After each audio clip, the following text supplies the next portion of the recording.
Class 11 के सभी बच्चों का बहुत बहुत स्वागत है। मैं आपका केमिस्ट्री टीचर अपने यूट्यूब चैनल पर सारे बच्चों का बहुत बहुत स्वागत करता हूं। आशा करता हूं बेटा आप घर पे होंगे, सुरक्षित होंगे और स्वस्थ होंगे। आज हम जो टॉपिक पढ़ रहे हैं वो हमारा प्लांक का क्वांटम सिद्धांत है। तो आइए हम वीडियो को स्टार्ट करते हैं, देखने का कार्य करते हैं। देखिए, प्लांक के क्वांटम सिद्धांत के बारे में बात करते हैं। प्लांक का क्वांटम सिद्धांत जो है सन 1900 में जर्मन वैज्ञानिक मैक्स प्लांक ने कृष्णिका विकिरण के प्रकटन के संदर्भ में एक सिद्धांत प्रतिपादित किया, जिसे प्लांक का क्वांटम सिद्धांत के नाम से क्या किया जाता है, जाना जाता है। इसमें हमें सबसे पहले समझना है कि कृष्णिका विकिरण होता क्या है। उससे पहले हमें ये समझना है कि कृष्णिका क्या होती है। कृष्णिका वह पूर्ण रूप से पाया जाने वाला पदार्थ होता है जो किसी पूर्ण रूप से प्रकाश के किरण को अवशोषित करे या किसी प्रकार की किरण को किसी प्रकाश की किरण को उत्सर्जित करने का क्या करता है, कार्य करता है। उसको हम पूर्ण रूप से कृष्णिका के नाम से क्या करते हैं, जानते हैं। और विकिरण कृष्णिका से अवशोषित किया गया प्रकाश या कृष्णिका से निकलने वाला जो प्रकाश होगा उसे हम पूर्ण रूप से कृष्णिका विकिरण के नाम से क्या करेंगे, जानेंगे। इसी के संबंध में इन्होंने अपना एक सिद्धांत प्रस्तुत किया जिसे हम प्लांक के क्वांटम सिद्धांत नाम से क्या करते हैं, जानते हैं। इस सिद्धांत में इन्होंने कुछ प्रमुख बिंदुओं को देने का कार्य किया। नंबर 1 सबसे पहला जो बिंदु इसके अंतर्गत आता है, सबसे पहले बिंदु के अंतर्गत हम बात करते हैं। देखिए, सबसे पहले बिंदु में आता है विकृत ऊर्जा सतह पर सतत रूप से उत्सर्जित या अवशोषित नहीं की जा सकती। इसका उत्सर्जन या अवशोषण ऊर्जा के छोटे छोटे बंडल के रूप में होता है जिन्हें क्वांटा कहते हैं, जबकि प्रकाश ऊर्जा में यह बंडल फोटोन के नाम से क्या किए जाते हैं, जाने जाते हैं। मतलब विकृत ऊर्जा का मतलब क्या हुआ, विकृत ऊर्जा सतत रूप से उत्सर्जित या अवशोषित नहीं की जा सकती। विकृत ऊर्जा का मतलब क्या होता है, जो प्रमुख रूप से प्रकाश की विकिरण किसी कृष्णिका के ऊपर डालने का कार्य किया जा रहा है। ना तो हम इस प्रकाश को सतत इसके ऊपर कंटिन्यूअस इसके ऊपर डालने का कार्य कर सकते हैं, ना इससे कंटिन्यूअस रूप से प्रकाश को प्राप्त करने का क्या कर सकते हैं, कार्य कर सकते हैं। इन्होंने कहा कि इसका जो उत्सर्जन होता है, प्रकाश की किरणों का उत्सर्जन या अवशोषण होता है, वह छोटे छोटे बंडल्स या पैकेट्स के रूप में होता है, जिनको हम क्वांटा के नाम से जानते हैं। और अगर सूर्य से आने वाले प्रकाश की ऊर्जा के बारे में बात करें तो सूर्य के प्रकाश से आने वाले इन छोटे छोटे ऊर्जा के बंडल्स या पैकेट जो होते हैं, इनको हम प्रमुख रूप से पाए जाने वाले फोटोन के नाम से क्या करते हैं, जानते हैं। चलिए दूसरी हेडिंग में आते हैं। लिखा है दूसरे पॉइंट में, फोटोन का उत्सर्जन सतत रूप से ना होकर विविध रूप से होता है। मतलब जो फोटोन होता है वह किसी कृष्णिका से लगातार निकलने का कार्य नहीं करता रहता, वह कुछ समय के अंतर्गत प्रमुख रूप से निकलने का कार्य करेगा। विविध का मतलब होता है कि कुछ मात्रा में धीमे धीमे कुछ समय के लिए कंटिन्यू निकलेगा, कुछ समय के लिए निकलेगा फिर बंद हो जाएगा, कुछ समय के लिए निकलेगा फिर बंद होने का क्या करेगा, कार्य करेगा। थर्ड पॉइंट पे आता है प्रत्येक क्वांटा या फोटोन। क्वांटा मतलब क्या हुआ, जो कृष्णिका से निकलने वाला जो प्रकाश की किरण है उसको हम रूप से क्वांटा कहते हैं। और फोटोन सूर्य के प्रकाश की किरणों में पाए जाने वाले छोटे छोटे बंडल्स या पैकेट जो होते हैं उनको रूप से फोटोन के नाम से जाना जाता है। तो प्रत्येक क्वांटा या फोटोन की ऊर्जा जो होती है उसे ई के द्वारा प्रदर्शित किया जाता है और उसकी आवृत्ति जो होती है v होती है। और ई का मान मतलब फोटोन की ऊर्जा ई का मान जो होता है वह उसकी आवृत्ति v के कैसे होता है, समानुपाती रहने का कार्य करता है। तो हमने लिख दिया E समानुपाती V, या आप कांस्टेंट लगा देंगे h जो है यहाँ पे प्लांक का नियतांक होता है, तो लिख दिया E बराबर hv। चूंकि पाए जाने वाली प्रमुख रूप से आवृत्ति बराबर होता है c/λ, यानी तरंगदैर्घ्य की प्रमुख रूप से पाई जाने वाली व्युत्क्रमानुपाती जो होती है वह आवृत्ति रहने का कार्य करती है। तो v का मान हमने यहाँ पे c/λ जो है वो यहाँ पे रख दिया। इस प्रकार से हमें एक समीकरण प्राप्त हो गया E बराबर hc/λ, जहां पर h बराबर प्लांक नियतांक है जिसका मान प्रमुख रूप से 6.626 × 10⁻34 जूल इंटू सेकेंड रहने का क्या करता है, कार्य करता है। चलो, प्लांक के क्वांटम सिद्धांत के बाद नेक्स्ट आता है प्रकाश विद्युतीय प्रभाव। अगला टॉपिक हमारा आता है प्रकाश विद्युतीय प्रभाव के बारे में। जो लिखा है सन 1887 में हर्ट्ज ने, एक वैज्ञानिक थे हर्ट्ज, इन्होंने प्रमुख रूप से देखा कि जब एक निश्चित आवृत्ति वाले प्रकाश की किरण के पुंज को एक धातु की सतह पर प्रमुख रूप से डालने का कार्य किया जाता है तो धातु की सतह से इलेक्ट्रॉन जो होते हैं वो निकलने का क्या करते हैं, कार्य करते हैं। इन्हीं इलेक्ट्रॉन को फोटो इलेक्ट्रॉन या इस घटना को प्रकाश विद्युतीय प्रभाव के नाम से क्या किया जाता है, जाना जाता है। तो इन्होंने ये कहा कि जब पाई जाने वाली प्रमुख रूप से एक निश्चित आवृत्ति वाले प्रकाश की किरण के पुंज को एक धातु की सतह पर प्रमुख रूप से डालने का कार्य करते हैं तो धातु की सतह से जो इलेक्ट्रॉन निकलते हैं इन इलेक्ट्रॉन को फोटो इलेक्ट्रॉन और इस घटना को प्रकाश विद्युतीय प्रभाव के नाम से क्या किया जाता है, जाना जाता है। प्रकाश विद्युतीय प्रभाव के संबंध में कुछ प्रेक्षण, कुछ प्रमुख रूप से जो प्रयोग थे, उसके जो प्रेक्षण थे, उनको देने का कार्य किया गया। नंबर एक सबसे पहले है कि एक निश्चित आवृत्ति, जिसे दैवीय आवृत्ति अर्थात V जूल के द्वारा लिखकर प्रदर्शित करते हैं, इससे कम आवृत्ति के विकर्ण द्वारा धातु की सतह से इलेक्ट्रॉन को नहीं निकाला जा सकता।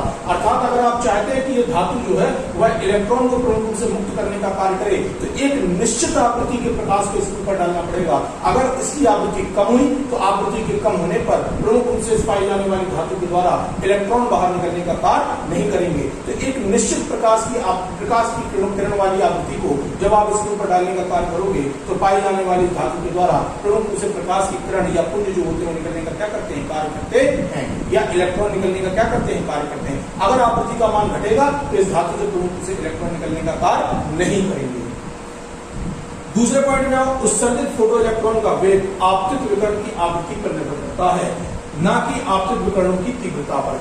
मतलब जितना ज्यादा प्रकाश इस धातु के ऊपर आप डालोगे, प्रकाश की मात्रा जो होती है वो डिपेंड करती है कि इस धातु के द्वारा पूर्ण रूप से इलेक्ट्रॉन निकलेंगे कि नहीं, ना कि पाई जाने वाली उस प्रकाश की तीव्रता। याद रखना, प्रकाश की तीव्रता जो है वह इलेक्ट्रॉन की उत्सर्जन को प्रभावित नहीं करती। पाई जाने वाली पूर्ण रूप से प्रकाश की मात्रा जो होती है वह प्रमुख रूप से धातु में उपस्थित इलेक्ट्रॉन के उत्सर्जन की क्रिया को प्रभावित करने का कार्य करती है। चलिए अगले पॉइंट पे आइए, तीसरा पॉइंट देख लीजिए।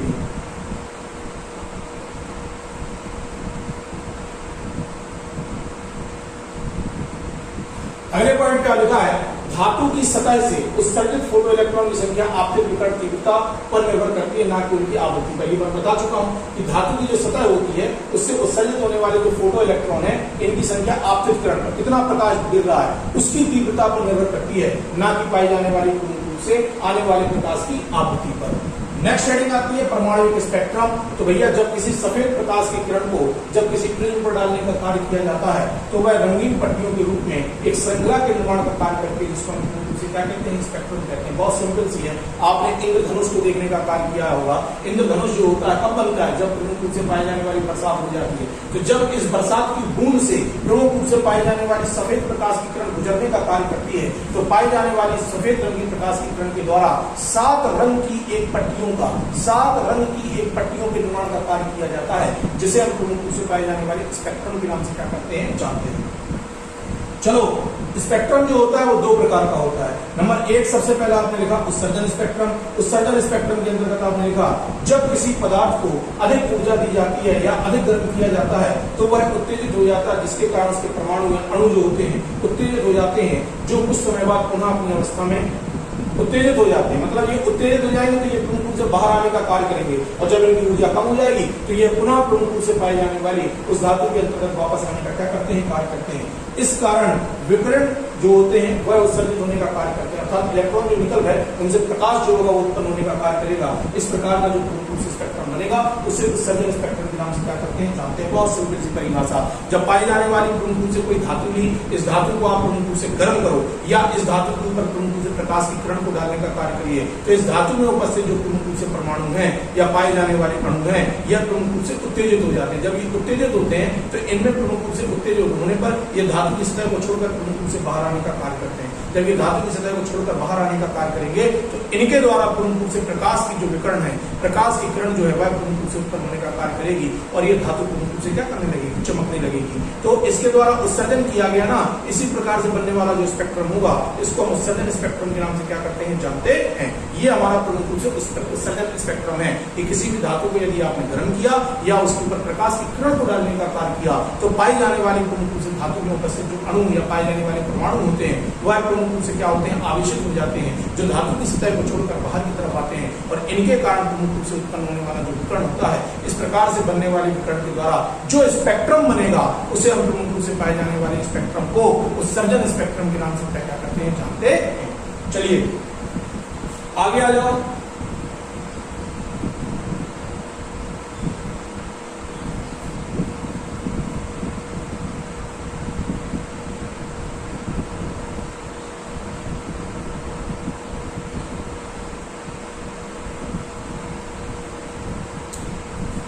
अगला टॉपिक हम स्टार्ट करते हैं। देखिए उत्सर्जन स्पेक्ट्रम जो है ना, उत्सर्जन स्पेक्ट्रम को प्रमुख रूप से 2 भागों में बांटने का कार्य किया जाता है। नंबर 1 सबसे पहला स्पेक्ट्रम आता है सतत स्पेक्ट्रम, जो कंटिन्यूअस बनने का कार्य करेगा। इस स्पेक्ट्रम में जो पाई जाने वाली प्रकाश की किरणें हैं वो कंटिन्यूअस रहेंगी, उनके बीच में किसी भी प्रकार का कोई भी गैप जो होता है वह प्रमुख रूप से रहने का कार्य नहीं करता। तो याद रखिए सतत स्पेक्ट्रम पढ़ लीजिए। लिखा है जब सूर्य के प्रकाश या चमकते हुए विद्युत बल्ब से उत्सर्जित सफेद प्रकाश को स्पेक्ट्रोस्कोप की सहायता से विश्लेषित मतलब उसके अध्ययन का कार्य किया जाता है, तो 7 रंग की पट्टियां जो होती हैं दिखाई देने का कार्य करती हैं, जिनके मध्य में अलगाव नहीं होता, मतलब एक दूसरे से अलग अलग नहीं रहती बल्कि एक दूसरे कैसे होती है पास पास रहने का कार्य करती हैं। पाई जाने वाली इसी क्रम को हम प्रमुख रूप से किसके नाम से सतत स्पेक्ट्रम के नाम से क्या करते हैं जानते हैं। याद रखिए सतत स्पेक्ट्रम के अंतर्गत आता है जब सूर्य के प्रकाश या चमकते हुए विद्युत बल्ब से उत्सर्जित होने वाला जो सफेद प्रकाश है उसको जब आप स्पेक्ट्रोस्कोप के द्वारा देखने का कार्य करोगे तो आप पाओगे उससे 7 रंग की प्रकाश की किरणें जो होती हैं वह दिखाई देने का कार्य करती हैं, जो एक दूसरे से अलग नहीं है। इनके बीच में प्रमुख रूप से पाई जाने वाली ये जो प्रमुख रूप से प्रकाश की किरण है, इन सफेद रंग के प्रकाश की किरणों के बीच में प्रमुख रूप से बनने वाले जो 7 रंग की प्रकाश की किरण है इनके बीच में कोई भी गैप नहीं होता। इनके बीच में जो पाया जाने वाला गैप है वो उपस्थित नहीं होता। तो अगर ऐसे 7 रंग की प्रकाश की किरणें उपस्थित हैं, इनके बीच में कोई भी किसी प्रकार का गैप नहीं है, इस प्रकार से बनने वाला स्पेक्ट्रम जो होता है इसको हम सतत स्पेक्ट्रम के नाम से क्या करते हैं जानते हैं। चलो आगे आओ।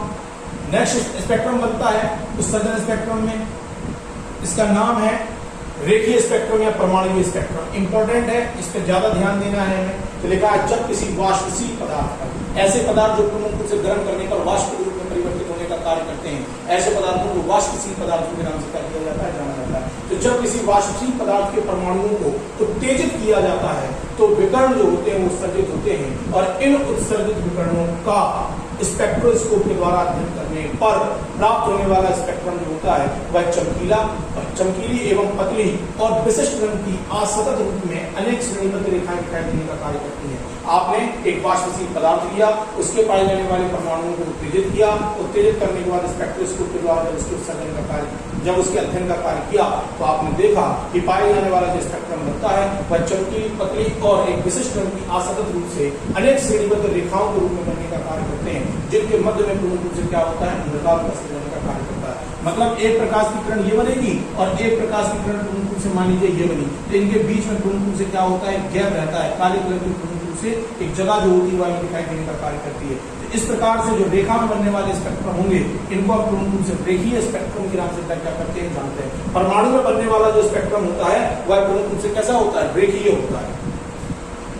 अगला देखिए नेक्स्ट अवशोषण स्पेक्ट्रम के बारे में बात करते हैं। अवशोषण स्पेक्ट्रम, अवशोषण स्पेक्ट्रम का मतलब क्या होता है जब सूर्य से आने वाली प्रकाश की किरणें या किसी प्रकाश की किरण को प्रमुख रूप से पाए जाने वाला पदार्थ क्या कर लेता है अवशोषित कर लेता है, तो उसके द्वारा बनने वाला जो स्पेक्ट्रम होगा उसको आप प्रमुख रूप से अवशोषण स्पेक्ट्रम के नाम से क्या करेंगे जानेंगे। आइए देख लेते हैं इस अवशोषण स्पेक्ट्रम क्या है। जब सूर्य के प्रकाश किसी अन्य पदार्थ से गुजरता है तो कुछ तरंगदैर्घ्य जो होती है प्रकाश की उसको पदार्थ के द्वारा अवशोषित करने का कार्य कर लिया जाता है। इसका अध्ययन करने पर गहरी रेखाएं होती हैं प्राप्त होती है। पदार्थ के द्वारा अवशोषित किसी प्रकाश के अवशोषण को हम प्रमुख रूप से अवशोषण स्पेक्ट्रम के नाम से क्या करते हैं जानते हैं। मतलब जो पाए जाने वाला पदार्थ है उसने प्रमुख रूप से प्रकाश की किरणों में से कुछ तरंगदैर्घ्य क्या कर लिया अवशोषित कर लिया, तो इसके द्वारा जो स्पेक्ट्रम बनेगा उसे अवशोषण स्पेक्ट्रम के नाम से क्या करते हैं जानते हैं।